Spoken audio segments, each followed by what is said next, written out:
أعوذ بالله من الشيطان الرجيم.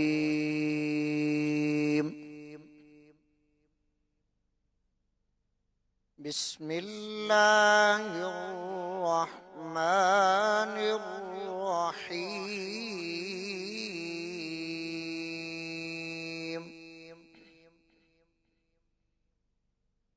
لا يستوي أصحاب النار وأصحاب الجنة. أصحاب الجنة هم الفائزون.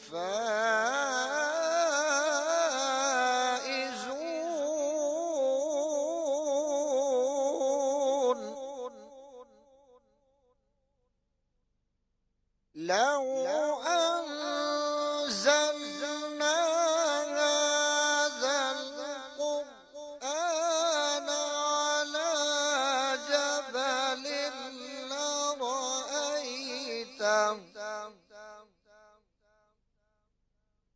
على جبل لرأيته خاشعا متصدعا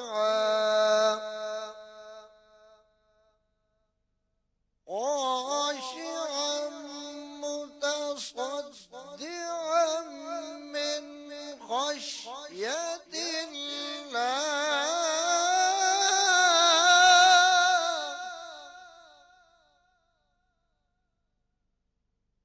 وتلك الأمثال نضربها للناس لعلهم يتفكرون.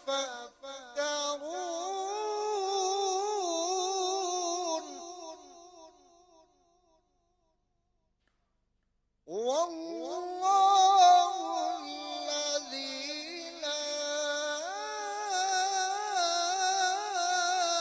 إله إلا هو عالم الغيب والشهادة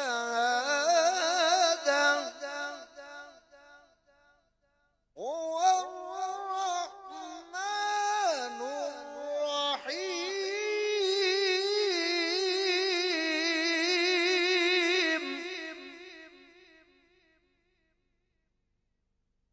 والله الذي لا إله إلا هو الملك القدوس السلام المؤمن المهيمن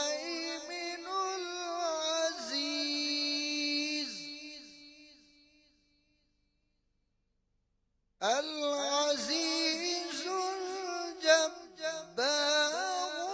المتكبر. سبحان الله عما يشركون.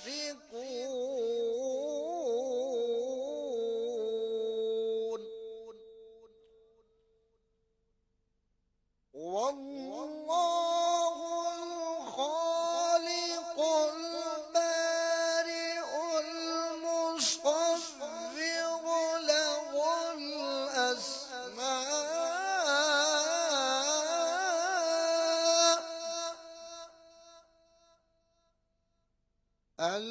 الحسنى.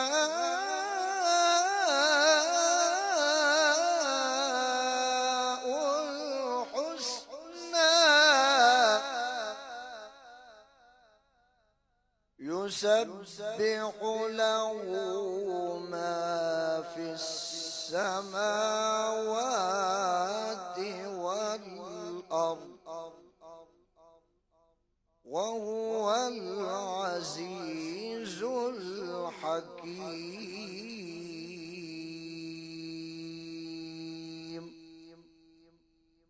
صدق الله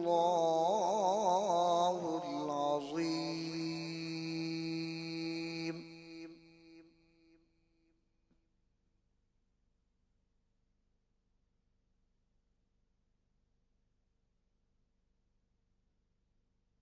صلوا علی الحبیب صلی اللہ تعالی علی محمد وعلی آلہ وصحبہ وبارک وسلم. درود پاک پڑھیے. صلی علی نبینا صلی علی محمد صلی علی شفیعنا صلی علی محمد صلی علی کریمنا صلی علی محمد صلی علی شفیعنا صلی علی محمد. ہم بھی مدینے جائیں گے آج نہیں تو کل سگی. ہم بھی مدینے جائیں گے آج نہیں تو کل سگی. آقا ہمیں بلائیں گے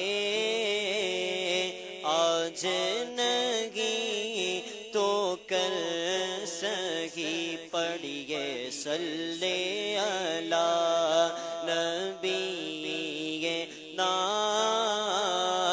صلی علی محمد. اور وہ جو نہ تھے تو کچھ نہ تھا، وہ جو نہ ہو تو کچھ نہ ہو. وہ جو نہ تھے تو کچھ نہ تھا، وہ جو نہ ہو تو کچھ نہ ہو. جان گئے وہ جہان کی، جان گئے تو جہان گئے. کہیے صلی علی نبینا صلی علی محمد. تجھ سا سیاہ کار کون، ان سا شفیع گئے کہاں. تجھ سا سیاہ کار کون، ان سا شفیع گئے کہاں. پھر وہ تجھی کو بھول جائے، دل یہ تیرا گمان ہے. صلی علی نبینا صلی علی محمد. پڑھیے صلی علی شفیعنا صلی علی محمد. اور خوف نہ رکھ رضا ذرا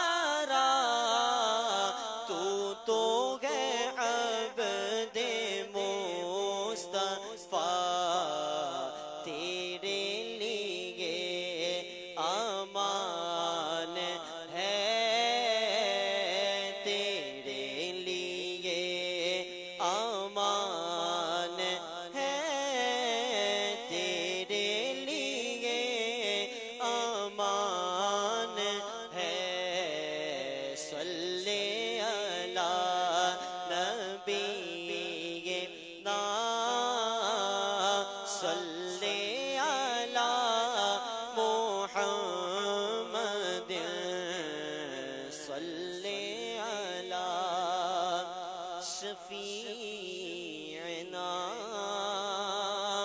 صلی علی محمد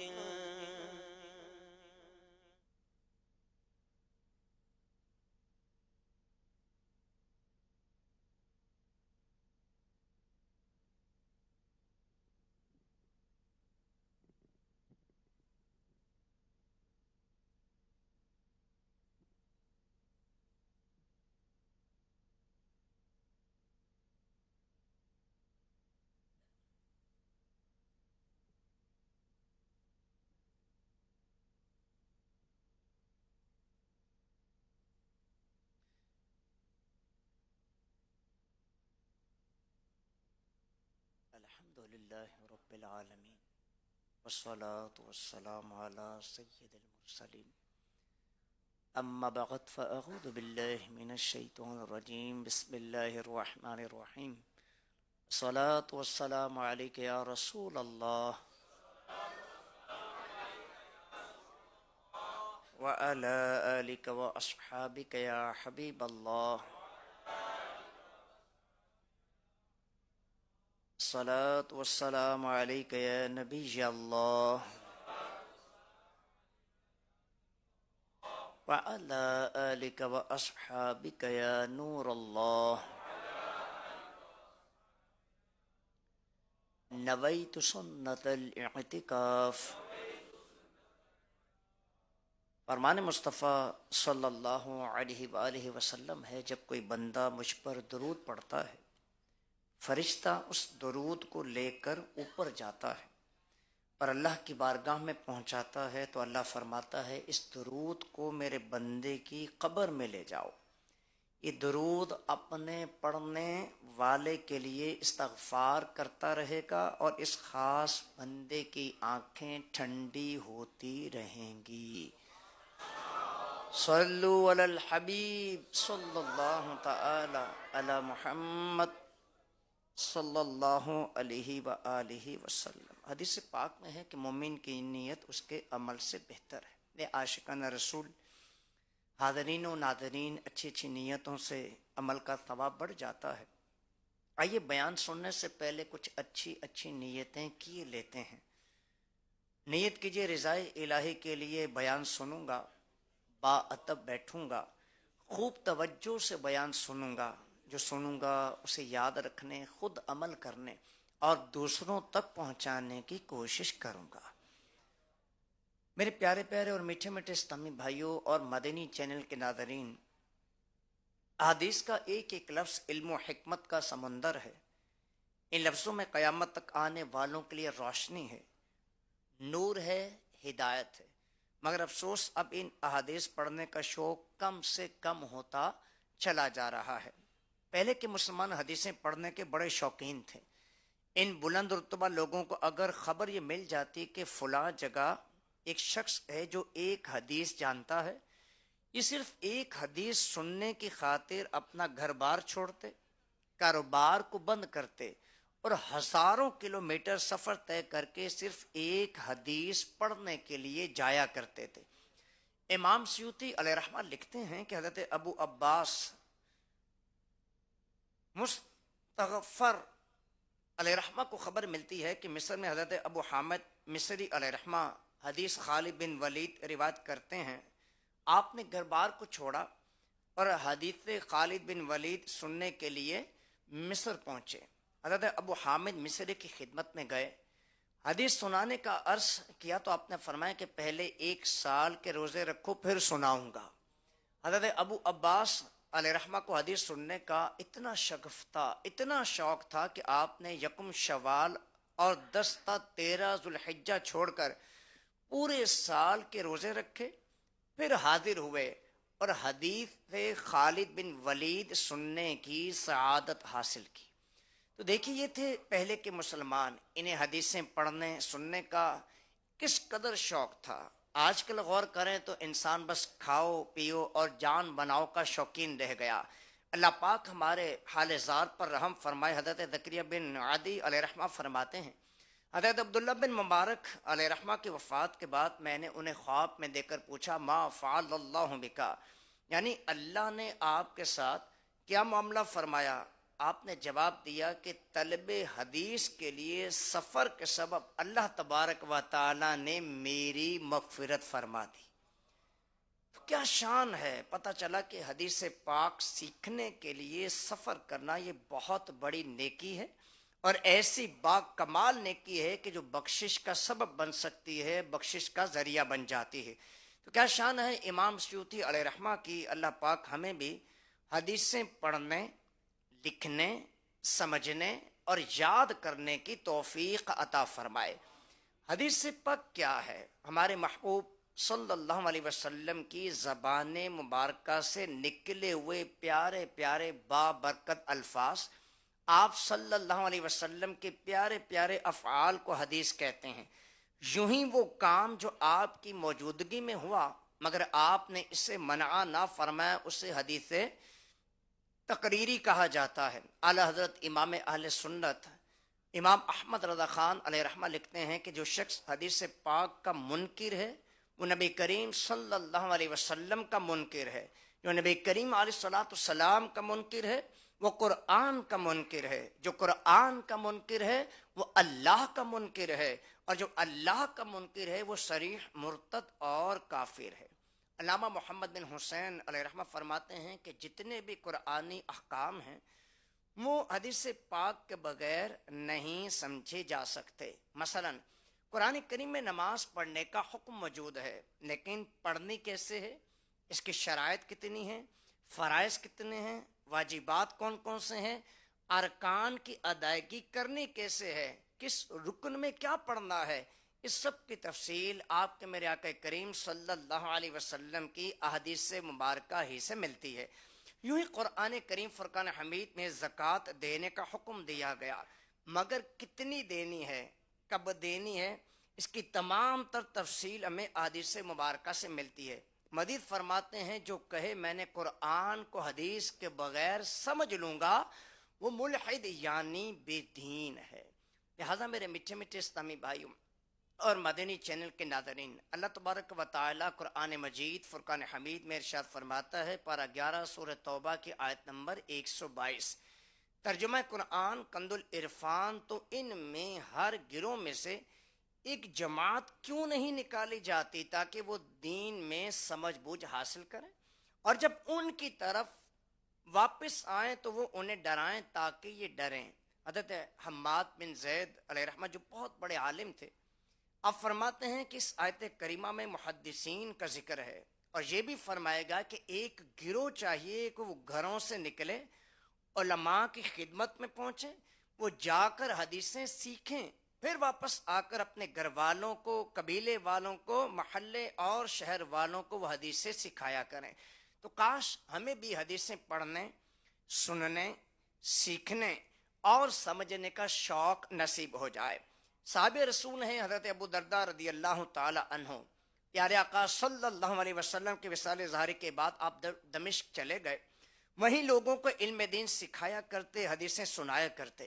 ایک مرتبہ دمشق کی جامعہ مسجد میں تشریف فرماتے تھے، اتنے میں ایک شخص حاضر ہوا، اس کے عالی جا مجھے یہ خبر ملی ہے کہ آپ صلی اللہ علیہ وسلم کی ایک حدیث پاک بیان کرتے ہیں، میں آپ سے وہ حدیث پاک سننے کے لیے مدینہ المنورہ سے یہاں دمشق آیا ہوں۔ حضرت ابو درداء رضی اللہ تعالی عنہ نے پوچھا تم کسی اور کام کے لیے نہیں آئے؟ کہا نہیں۔ پوچھا ساتھ میں تجارت وغیرہ کی نیت تو نہیں ہے؟ عرض کی نہیں، میں گھر سے صرف اور صرف یہ حدیث کریمہ ہی سننے کے لیے حاضر ہوا ہوں۔ اب غور کرنے کی بات ہے، پہلے دور میں پیدل، اونٹوں پر، گھوڑوں وغیرہ پر سفر ہوتے تھے، نہ کاریں تھیں، نہ بسیں تھیں، نہ جہاز تھے۔ مدینہ منورہ سے دمشق کا پیدل سفر کتنا ہوگا سنیے، 2632 کلومیٹر۔ اب ان صاحب نے اتنا طویل، اتنا لمبا سفر کیا، گھر بار چھوڑا، بال بچوں سے جدائی اختیار کی، سفر کے اخراجات بھی برداشت کیے اور مشکلات بھی اٹھائیں، یہ سب کچھ کس کے لیے کیا گیا؟ صرف ایک حدیث پاک کو سیکھنے کے لیے۔ تو بعض دفعہ ہم دور کا سفر کرتے ہیں تو دو چار کام سوچ لیتے ہیں کہ چلو جا تو رہا ہوں، ساتھ یہ دو کام بھی کر لوں گا۔ ان کا جذبہ دیکھیے، ان کا شوق دیکھیے، ان کی تمنا دیکھیے کہ اتنا لمبا سفر کرنے میں اور کوئی بھی نیت شامل حال نہ تھی، صرف ایک حدیث پاک سیکھنی تھی۔ تو جب حضرت ابو درداء رضی اللہ تعالی عنہ کے یہ جذبے کو دیکھا گیا کہ وہ حدیث پاک سیکھنے آئے تھے اور سکھانے سے پہلے آپ نے انہیں ایک اور حدیث پاک سنائی، فرمایا میں نے رسول اکرم صلی اللہ علیہ وسلم کو فرماتے سنا ہے، جو علم سیکھنے کے لیے کسی راستے پر چلا اللہ اسے جنت کے راستے پہ چلا دے گا، فرشتے اس کے راستے میں اپنے پر بچھاتے ہیں۔ بے شک عالم کی فضیلت عبادت گزار پر ایسی ہے جیسے 14ویں کے چاند کی فضیلت ستاروں پر ہوتی ہے۔ عالم کے لیے زمین و آسمان کی تمام مخلوق، یہاں تک کہ پانی میں مچھلیاں بھی دعائے استغفار کرتی ہیں، دعائے مغفرت کرتی ہیں، اور بے شک علماء انبیاء کے وارث ہیں، اور انبیاء کرام علیہ السلام وراثت میں درہم و دینار یعنی مال و دولت وغیرہ نہیں چھوڑتے، وہ تو علم کا وارث بناتے ہیں، اور جس نے علم دین سیکھا اس نے وراثت انبیاء سے بڑا حصہ حاصل کر لیا۔ تو میرے میٹھے میٹھے اسلامی بھائیوں اور مدنی چینل کے ناظرین، گویا حضرت ابو درداء رضی اللہ تعالیٰ عنہ ان نیک شخص کو یہ بتا رہے تھے کہ اے حدیث پاک کی طلب میں سفر کرنے والے، یہ مت سمجھنا کہ تمہارا یہ سفر کسی چھوٹے مقصد کے لیے ہے، نہیں، تم نے بڑی ہی فضیلت والا کام کیا۔ جو بندہ یہ سفر کرتا ہے، حدیث پاک سیکھنے کے لیے نکلتا ہے، اللہ اس کے لیے جنت کا راستہ آسان فرما دیتا ہے، فرشتے اس کی عزت کی خاطر اپنے پر بچھاتے ہیں، اور زمین و آسمان کی تمام مخلوق اس کے حق میں دعائیں کرتی ہے۔ اللہ کے آخری نبی محمد عربی صلی اللہ تعالی علیہ وآلہ وسلم نے فرمایا کہ جس نے میری امت تک ایک حدیث پہنچائی جس کے ذریعے سنت قائم کی جائے یا بدعت کی جڑ کاٹی جائے، اس بندے کے لیے جنت ہے۔ اور حضرت برآ بن عازب رضی اللہ تعالی عنہ سے روایت ہے کہ مصطفیٰ جان رحمت صلی اللہ علیہ وسلم نے فرمایا، جس نے 2 حدیثیں سیکھیں تاکہ ان سے خود فائدہ اٹھائے یا دوسروں تک سکھائے تاکہ آگے سیکھنے والے ان سے فائدہ اٹھائے، اس کا یہ عمل 60 سال کی عبادت سے بہتر ہے۔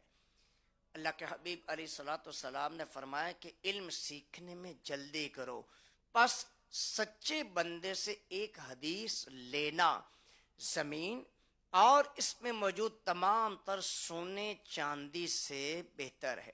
ایک بزرگ علیہ رحمہ تھے، حضرت ابو حمام علیہ رحمہ، آپ کے وصال کے بعد کسی نے آپ کو خواب میں دیکھا، آپ کے سر پر بہت سارے فانوس لٹک رہے تھے، پوچھا اے ابو حمام یہ فانوس کیسے ہیں؟ آپ نے ایک ایک فانوس کی طرف اشارہ کرتے ہوئے فرمایا کہ فانوس حدیث شفاعت کی برکت سے ملا ہے، یہ فانوس حوض کوثر والی حدیث کی برکت سے ملا ہے، اور یہ فانوس فلاں حدیث کی برکت سے عطا کیا گیا ہے۔ تو پتہ چلا صرف ایک حدیث پاک سیکھ لینا بھی بہت بڑی سعادت کی بات ہے۔ انشاءاللہ الکریم روز قیامت ایک ایک حدیث کا الگ الگ اجر رب کی طرف سے عطا کیا جائے گا۔ رسول اکرم صلی اللہ علیہ وسلم نے فرمایا کہ اللہ کے حبیب علیہ الصلوۃ والسلام نے فرمایا کہ اللہ اس شخص کو تر و تازہ رکھے جو ہم میں سے کوئی حدیث سنے، اسے یاد کرے اور دوسروں تک پہنچائے۔ تو یہ دعائے مصطفیٰ ہے، کس کے لیے؟ ہر اس شخص کے لیے جو احادیث کریمہ سنے، یاد کرے اور اسے آگے تک پہنچے۔ تو کیا آپ جانتے ہیں کہ دعائے مصطفیٰ کی کیا شان ہے؟ اجابت کا شہرہ، اعلیٰ حضرت نے لکھا، اجابت کا صحرا عنایت کا جوڑا، دلہن بن کے نکلی دعائے محمد، اجابت نے جھک کر گلے سے لگایا، بڑی ناز سے جب دعائے محمد۔ تو پتہ چلا کہ دعائے مصطفیٰ ہمیشہ قبول ہی قبول ہے. آپ صلی اللہ علیہ وسلم دعا دے رہے ہیں کہ جو بندہ میری حدیث سنے، یاد کرے اور اسے دوسروں تک پہنچائے، آگے پہنچائے، اے اللہ اسے ہمیشہ ترو تازہ رکھنا. اللہ تبارک و تعالیٰ قرآن مجید فرقان حمید میں ارشاد فرماتا ہے، پارہ 29 سورہ قیامہ کی آیت نمبر 22 اور 23 ہے. ترجمہ قرآن کنز العرفان. کچھ چہرے اس دن تر و تازہ ہوں گے، اپنے رب کو دیکھنے والے ہوں گے. یعنی وہ قیامت کا دن 50,000 سالہ سخت گرمی، سخت شدت، پیاس کا دن، انتہائی مشکلات کا دن، جب نفسا نفسی کا عالم ہوگا، لوگ اپنے پسینے میں ڈبکیاں لے رہے ہوں گے. اس دن ایسی شان والے لوگ بھی ہوں گے کہ جن کے چہرے تر و تازہ ہوں گے اور وہ اپنے رب کا دیدار کر رہے ہوں گے. مشہور مفسر قرآن مفتی احمد یار خان نعیمی علیہ رحمہ فرماتے ہیں، رسول اکرم صلی اللہ علیہ وسلم کی دعا کا معنی یہ ہے کہ اے اللہ جو میری حدیث سنے اسے یاد کرے اور ہو بہو آگے تک پہنچا دے، اسے دنیا میں پھلتا پھولتا رکھ اور قیامت والے دن ان تر و تازہ چہرے والوں میں شامل فرما جنہیں میدان محشر میں تیرا دیدار نصیب ہوگا. میرے میٹھے میٹھے اور پیارے پیارے اسلامی بھائیو، مدنی چینل کے ناظرین، اس حدیث پاک سے معلوم ہوا جو اہل علم ہیں وہ حدیثیں سیکھتے ہیں، دوسروں کو سکھاتے ہیں، اور جن کی زندگی کا طریقہ کار یہی رہا، وظیفہ یہی رہا، تو اللہ تبارک و تعالیٰ نے فرمایا، رسول اللہ صلی اللہ علیہ وسلم نے فرمایا یہی پڑھتے ہیں، یہی بیان کرتے ہیں، تو الحمدللہ وہ دنیا میں بھی ہمیشہ خوشحال رہتے ہیں، انشاءاللہ الکریم آخرت میں بھی خوشحال رہیں گے. تو دیکھا جائے اہل علم کی جو سیلریز ہوتی ہیں، تنخواہ یہ کم ہوتی ہے، لیکن اس کے باوجود ان کی زندگی بڑی خوش و خرم گزر رہی ہوتی ہے، بڑے خوشحال ہوتے ہیں. اس کی وجہ یہ ہے کہ یہ لوگ حدیثیں سیکھتے بھی ہیں اور سکھاتے بھی ہیں. آپ کے میرا آقا کریم علیہ الصلوۃ والسلام نے فرمایا کہ میری امت میں ایک گروہ کی ہمیشہ مدد کی جاتی رہے گی، انہیں رسوا کرنے والا انہیں کچھ بھی نقصان نہ پہنچا سکے گا یہاں تک کہ قیامت قائم ہو جائے گی. تو حضرت علی بن مدینی علیہ رحمہ فرماتے ہیں کہ اس سے مراد محدثین یعنی علم حدیث کے ماہر علماء ہیں. تو دیکھیے کیا شان ہے احادیث سیکھنے والوں کی اور سکھانے والوں کی. ایک بہت بڑے محدث ہوئے ہیں حضرت یعقوب بن سفیان علیہ رحمہ. آپ فرماتے ہیں کہ میں حدیثیں سیکھا کرتا تھا، ایک مرتبہ احادیث سیکھنے کے لیے سفر پر نکلا، اس دوران میرا زادے رہا یعنی سفر کا جو جمع شدہ خرچ تھا یہ ختم ہو گیا. اب میں نے کیا کیا کہ ایک مختصر سی جاب کی تلاش کی، نوکری کی تلاش شروع کر دی. رات کو میں نوکری کرتا اور دن کے وقت احادیث کریمہ سیکھا کرتا. ایک بار سردی کا موسم تھا، میں چراغ کی روشنی میں بیٹھا لکھ رہا تھا، اچانک میری آنکھ میں پانی اترا، میری آنکھوں کی روشنی چلی گئی. مجھے اس پر بڑا دکھ ہوا، افسوس ہوا کہ میں اپنے گھر سے دور اتنی مشقت اٹھا رہا ہوں، مقصد حدیثیں سیکھنا ہے، اب آنکھوں کی روشنی باقی نہ رہی، اب میں حدیث کریمہ کیسے سیکھوں گا. اسی دکھ کی کیفیت میں روتے روتے میری آنکھ لگ گئی. ادھر آنکھیں بند ہوئیں، قسمت کا ستارہ چمک گیا، حال بگڑا ہے تو بیمار کی بن آئی ہے. پیارے آقا صلی اللہ علیہ وسلم میرے خواب میں تشریف لائے، فرمایا یعقوب کیوں روتے ہو؟ عرض کہ یا رسول اللہ صلی اللہ علیہ وسلم آنکھوں کی روشنی چلے گئی، حدیثیں کیسے سکھاؤں گا اور سیکھوں گا؟ فرمایا یعقوب قریب آؤ. میں قریب ہوا، آپ صلی اللہ علیہ وسلم نے میری آنکھوں پر اپنا مبارک ہاتھ رکھ دیا.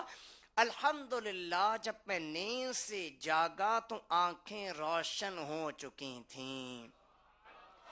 جن کو سوئے آسماں پھیلا کے جل تھل کر دیے، صدقہ ان ہاتھوں کا پیارے ہم کو بھی درکار ہے. تو آئیے شعر کی وضاحت سنیں. یا رسول اللہ صلی اللہ علیہ وسلم آپ نے اپنے ہاتھوں کو اٹھا کر دعا فرمائی، اللہ نے بارش نازل فرما دی، ہر جگہ پانی ہی پانی ہو گیا. اے میرے کریم آقا صلی اللہ علیہ وسلم، ہم منگتوں کو بھی ان ہاتھوں کی برکت سے نواز دیجیے. اعلیٰ حضرت علیہ رحمہ کے بھائی جان مولانا حسن رضا خان علیہ رحمہ نے کیا خوب عشق رسول والی بات کی لکھتے ہیں. کیا مزے کی زندگی ہے زندگی عشاق کی، آنکھیں ان کی جستجو میں، دل میں ارمان جمال. وضاحت کیا ہے؟ عاشقان رسول کی بھی کیا مزے کی زندگی ہے. دل میں رخ مصطفیٰ کے دیدار کا ارمان ہے، آنکھیں ان کی راہ تک رہی ہیں، یعنی ہر وقت یاد مصطفیٰ صلی اللہ علیہ وسلم میں ڈوبے ہوئے ہیں. کیا شان ہے عاشقان حدیث کی، ان کی مدد کی جاتی ہے. پیارے محبوب علیہ الصلوۃ والسلام ان پر کرم فرماتے ہیں، خاص نصر عنایت ہوتی ہے.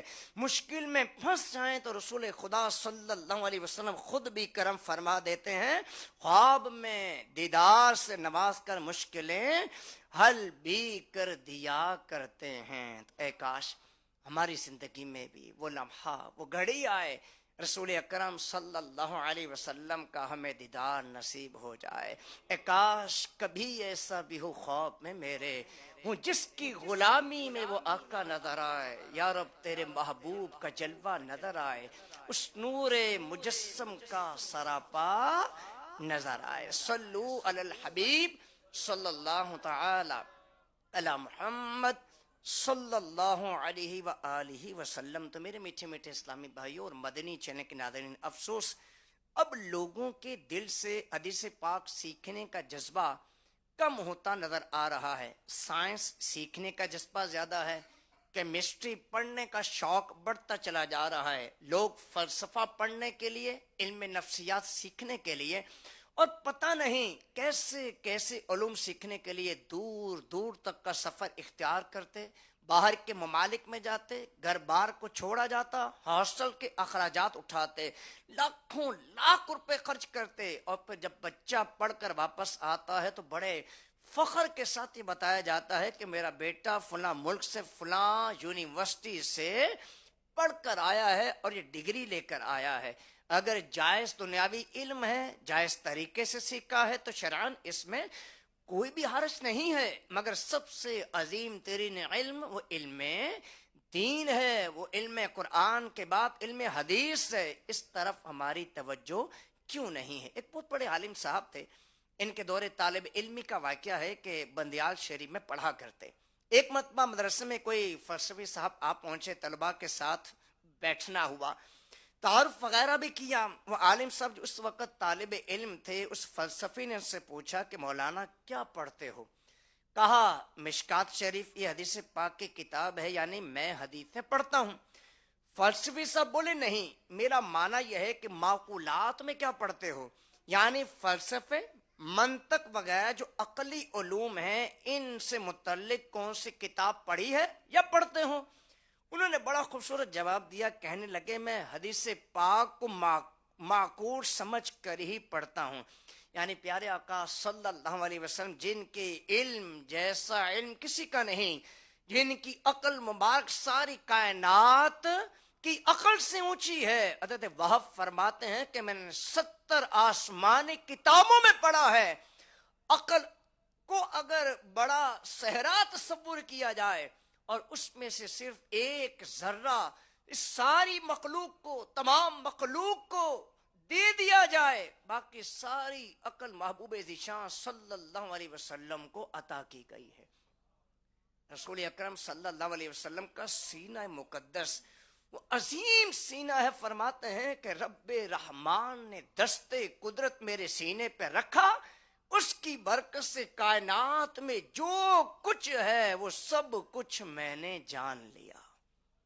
میرے میٹھے اور پیارے اسلامی بھائیوں اور مدنی چینل کے ناظرین، جس کی عقل مبارکہ ایسی کامل و اکمل ہو، جن کا علم مقدس ایسا کہ بے مثل و بے مثال ہو، جیسے میرے سرکار ہیں ایسا نہیں کوئی، تو بھلا ان محبوب کے ارشادات، ان کی حدیثوں سے بڑھ کر بھی کوئی معقول بات ہو سکتی ہے؟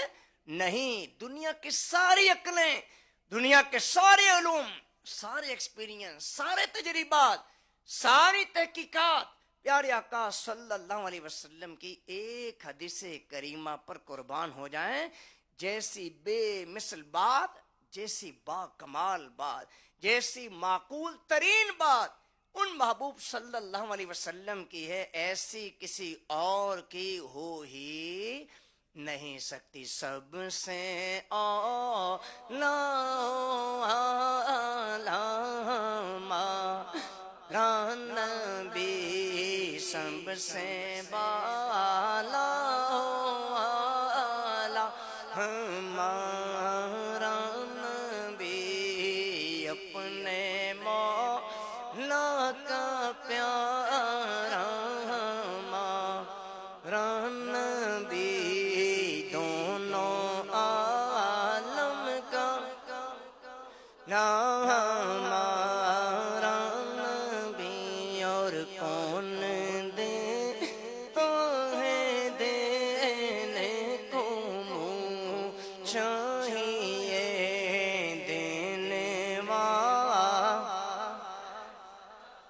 چاہ ہمارا نبی، سارے اونچوں سے اونچا سمجھیے جسے ہے، اس اونچے سے اونچا ہمارا نبی، سارے اچھوں سے اچھا سمجھیے جیسے ہے، اس اچھے سے اچھا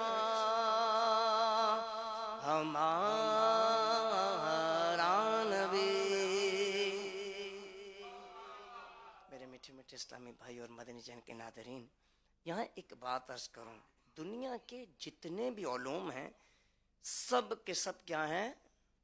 ظنی ہیں، یعنی ان میں غلطی مسٹیک پائی جا سکتی ہے، ان سے تحقیقی یعنی کنفرم علم نہیں ملتا۔ خود سائنس کا یہ اعتراف ہے، یہ اقرار کرتی ہے کہ ہمارے پاس جتنا علم ہے سارے کا سارا ظنی ہے۔ آئنسٹائن بہت بڑا سائنسدان گزرا ہے، اس نے کہا تھا کہ ہم یہ ہرگز نہیں کہہ سکتے کہ جو بات تجربے سے ثابت ہو گئی یہ حقیقت بھی ایسی ہے، ممکن ہے کل کو کوئی اور ایکسپیرینس کر لے، کوئی اور ایکسپیریمنٹ کر لے، کوئی اور تجربہ کر لے تو ہماری بات کو غلط ثابت کرتے، اور ایسا ہوتا بھی ہے۔ دنیا میں چیزیں جو حرکت کرتی ہیں ایک جگہ سے دوسری جگہ پہنچتی ہیں، یہ حرکت کیسی ہوتی ہے، اس کے سائنسی قوانین کیا ہیں؟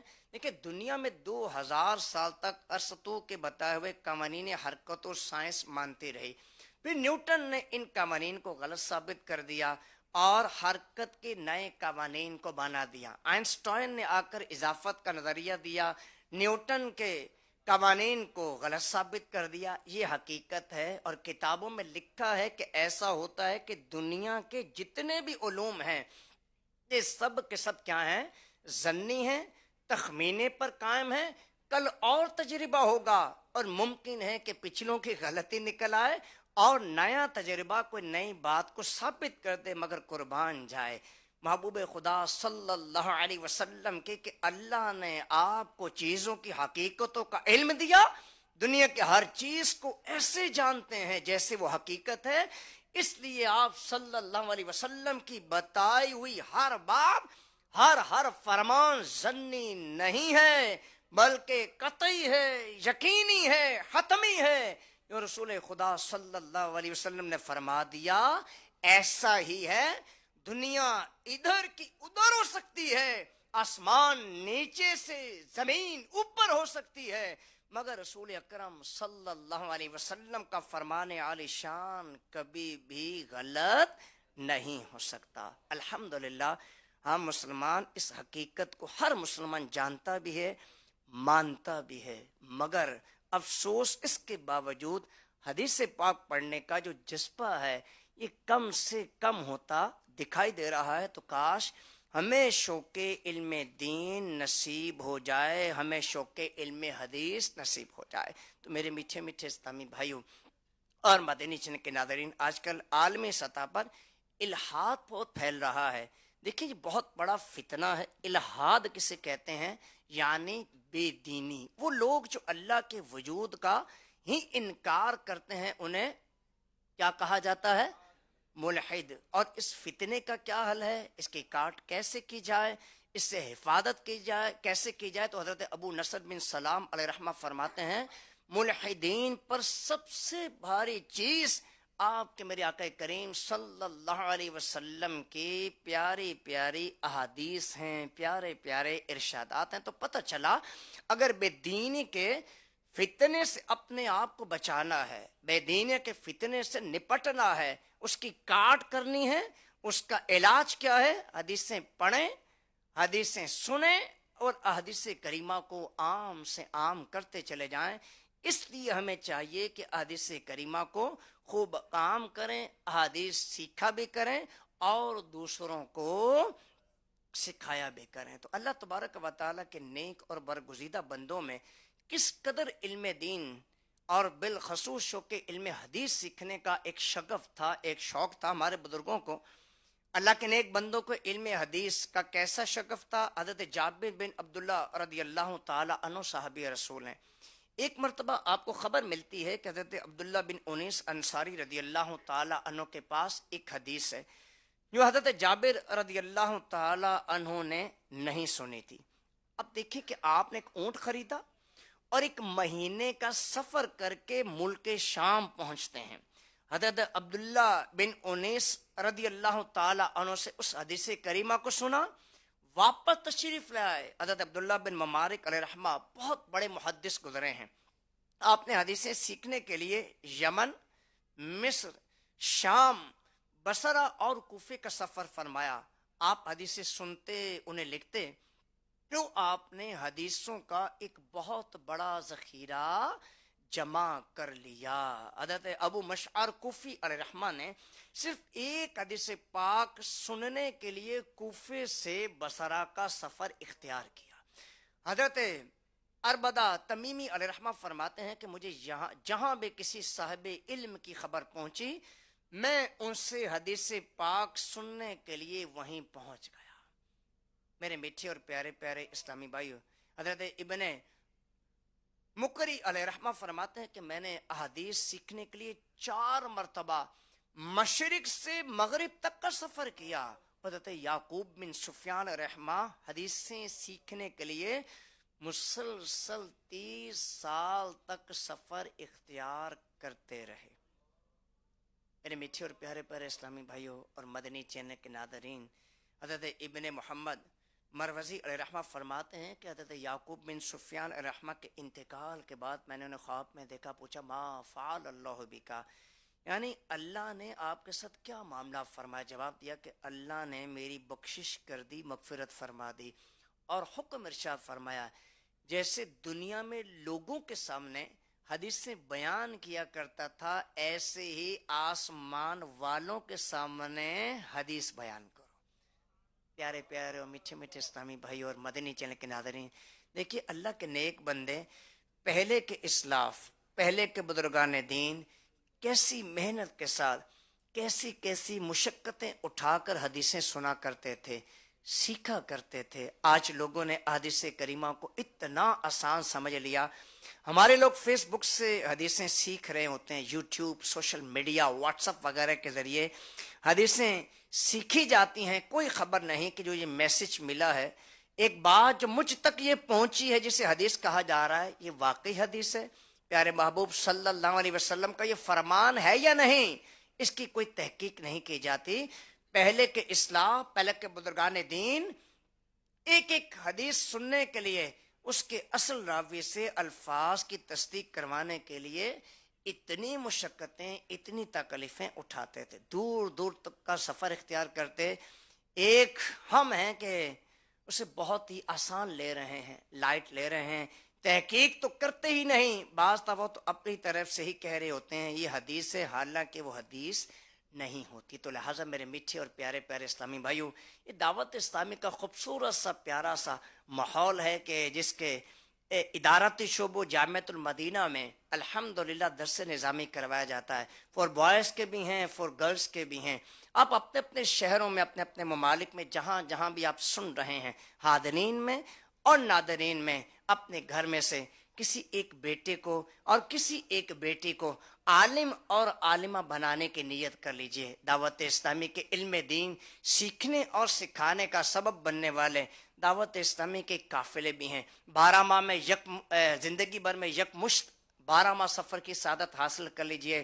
ہو سکے تو سال بھر میں کم از کم 30 دن، 1 ماہ سفر کی سعادت حاصل کر لیجئے، وگرنہ کم از کم مہینے میں 3 دن قافلے میں سفر کی سعادت حاصل کیجئے اور خوب علم دین سیکھیے اور صحیح سیکھ کر دوسروں کو صحیح سکھانے کا سبب بنیے. میرے میٹھے اور پیارے اسلامی بھائیو، رجب اپنے اختتام کی طرف بڑھ رہا ہے.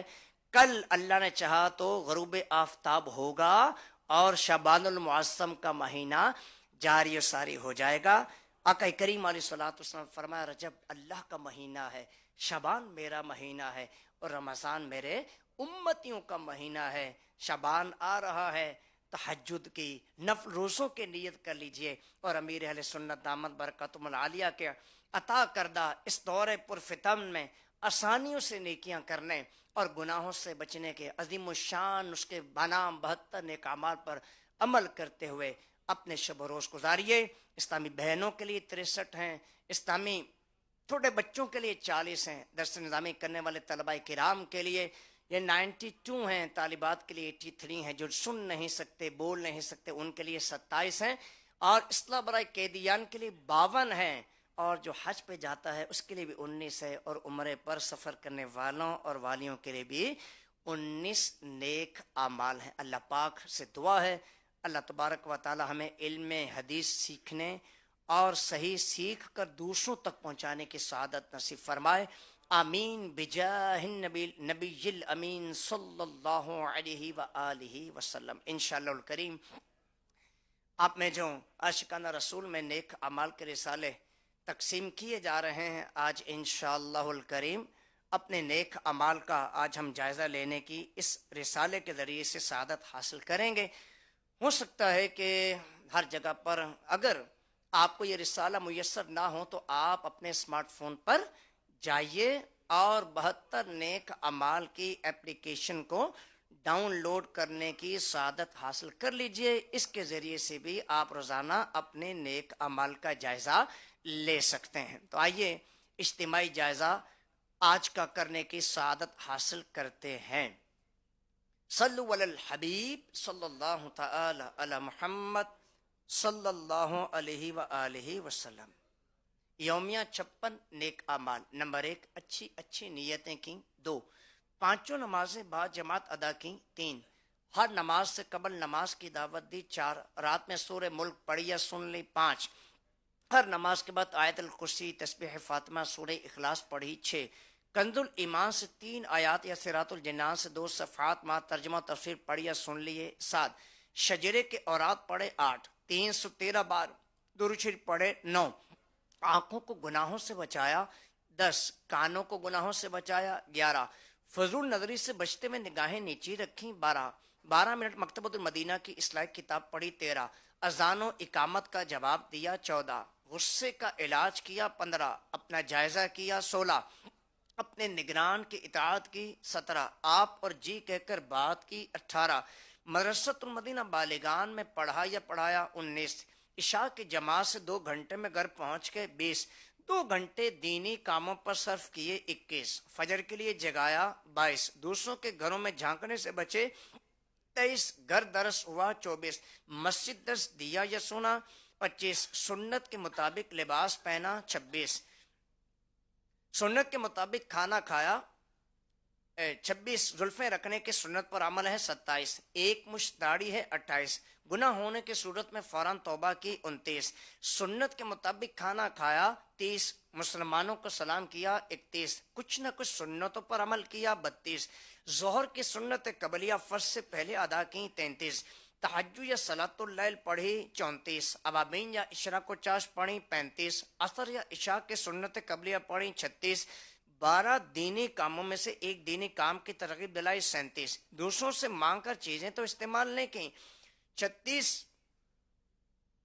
38 جھوٹ غیبت اور چغلی سے بچے 39، کچھ نہ کچھ وقت مدنی چینل دیکھا 40، ذاتی دوستی تو نہیں کی 41، وقت پر قرض ادا کر دیا 42، عاجزی کے ایسے الفاظ تو نہیں بولے کہ جن کے دل تائید نہ کرے 43، صفائی اور سلیقے کا خیال رکھا 44، مسلمانوں کا عیوب کی پردہ پوشی کی 45، بعد فجر تفسیر سننے اور سنانے کے حلقے میں شرکت کی 46، کچھ نہ کچھ جائز کام سے پہلے بسم اللہ پڑھی 47، چوک درس دیا یا سنا 48، والدین اور پیر و مرشد کو ایصال ثواب کیا 49، اسراف سے بچے 50، ٹریفک قوانین کی پابندی کی 51، تنظیمی طریقہ کار کے مطابق مسئلہ حل کیا 52، زبان کے گناہوں سے بچے 53، فضول باتوں سے بچے 54، مذاق مسکری طنز دل آزاری اور کہکہا لگانے سے بچے 55، امامہ شریف باندھا 56، ماں باپ کا ادب کیا۔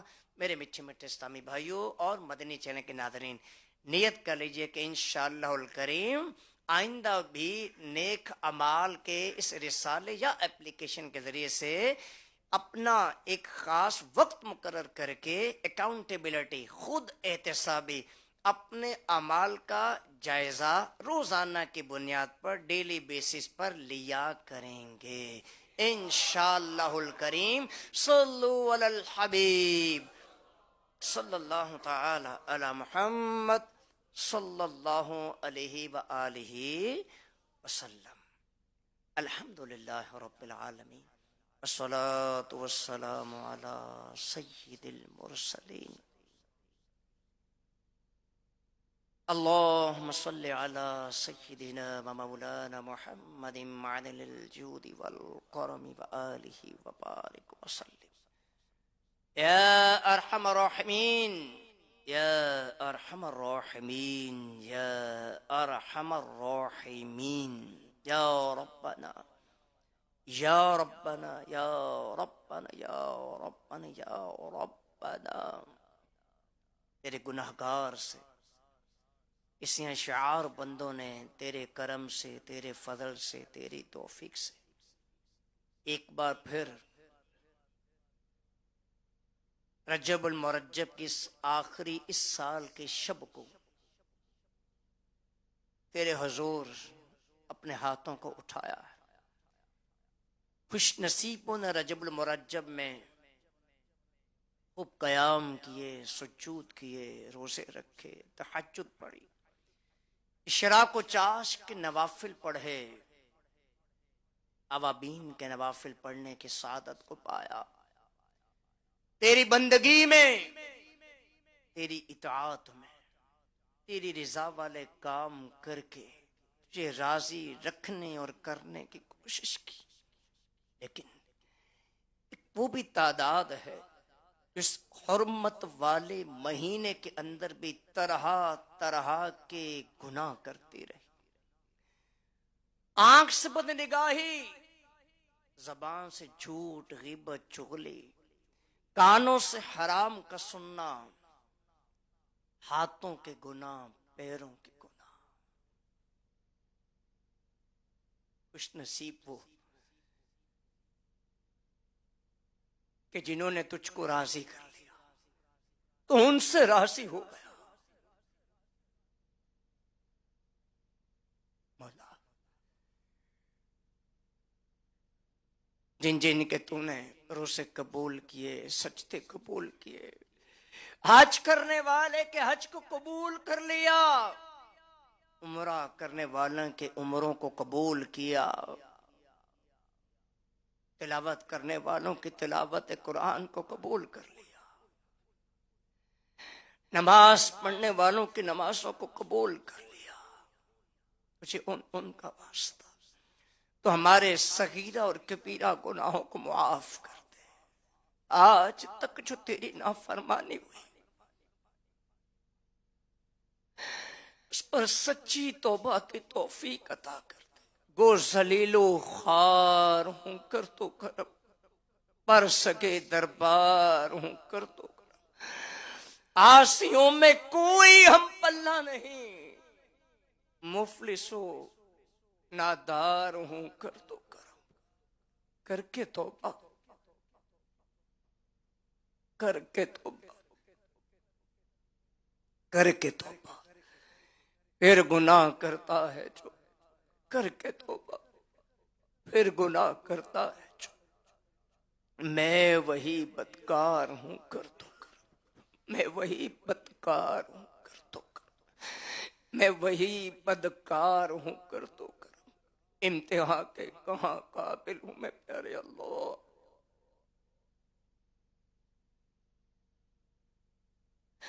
امتحان کے کہاں قابل ہوں میں پیارے اللہ، بے سبب بخش دے مولا تیرا کیا جاتا یا کریم یا رحیم۔ اس سال کے رجب المرجب کی اس آخری شب کا واسطہ،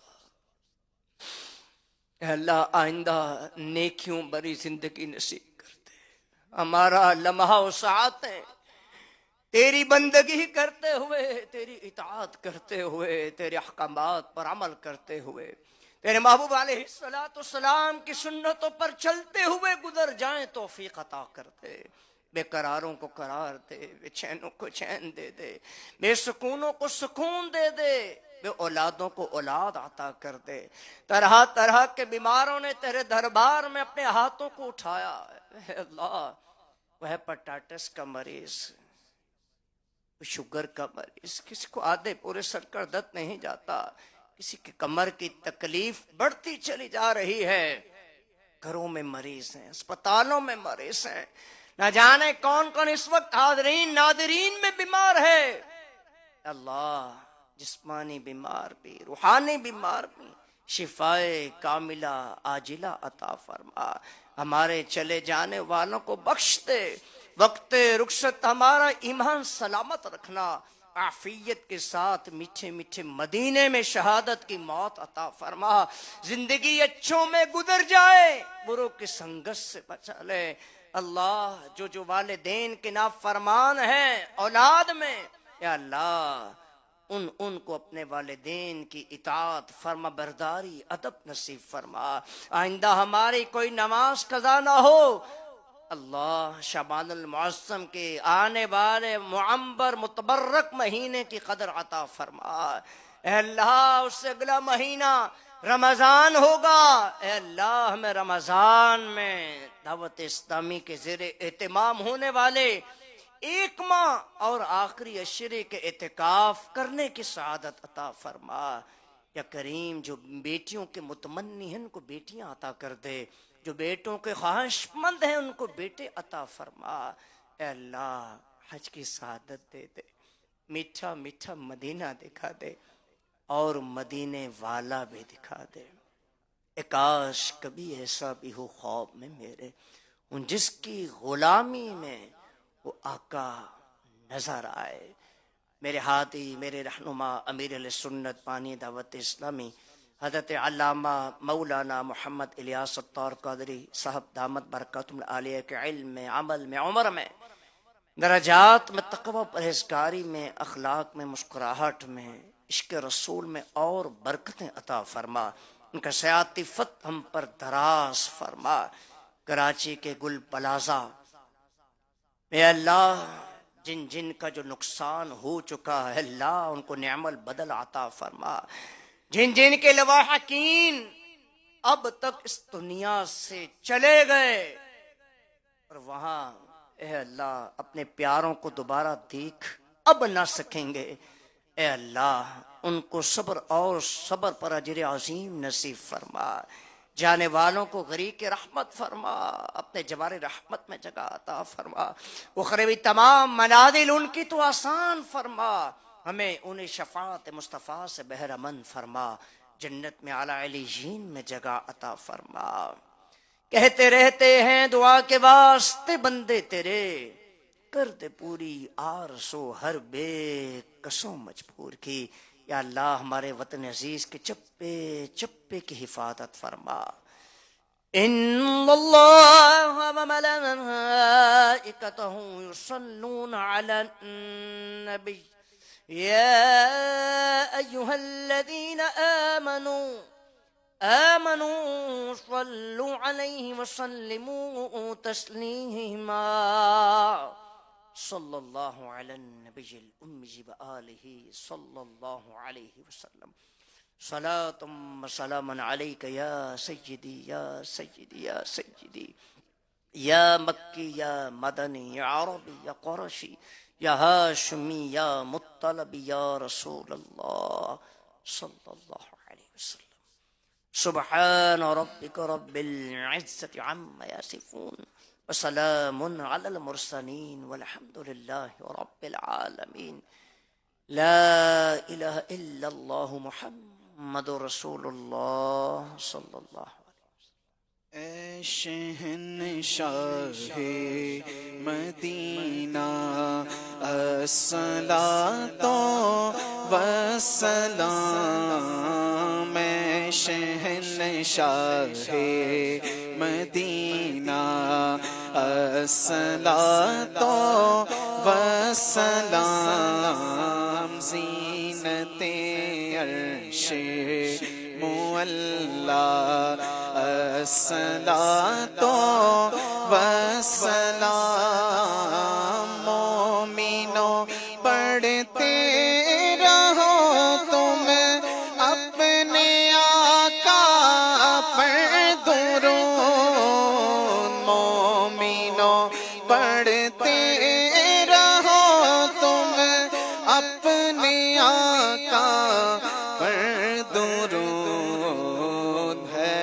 فرشتوں کا وظیفہ الصلاۃ والسلام، میں وہ سنی ہوں جمیل قادری مرنے کے بعد، میں وہ سنی ہوں جمیل قادری مرنے کے بعد، میرا لاشا کہے گا الصلاۃ والسلام۔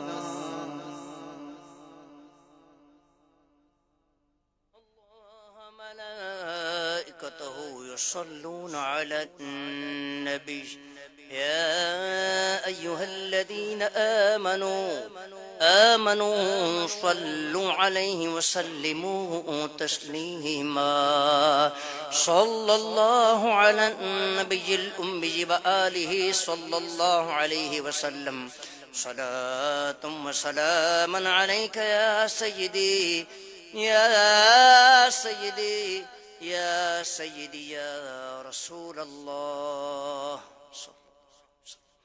سبحان ربك رب العزة عما يصفون وسلام على المرسلين والحمد لله رب العالمين لا إله إلا الله محمد رسول الله کیسی ہے برکتیں سحری کی رونقیں